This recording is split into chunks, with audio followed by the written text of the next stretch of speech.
Welcome to Luca is a Billionaire, where the only thing I invest in is your answers.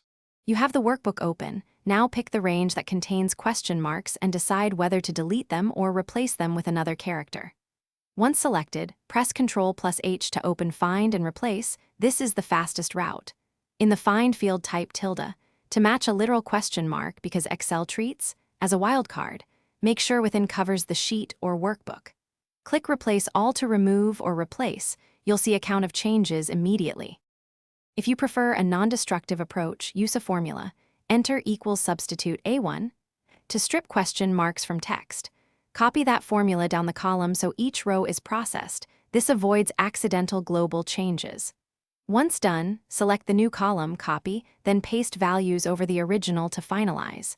If the result should be numeric, wrap the substitute with value, for example, value substitute A1. This method works because substitute treats characters literally and preserves other text. After replacements, convert formula results to values and run trim to remove stray spaces. Make sure to inspect a few cells to confirm numeric formatting if numbers are expected.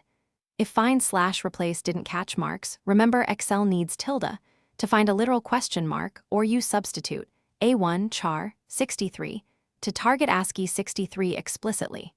If things still go wrong, check for non-breaking spaces, data validation, or hidden characters. Cleaning those will let the remove operation succeed. Thanks for watching and please subscribe. It's the best investment you'll ever make.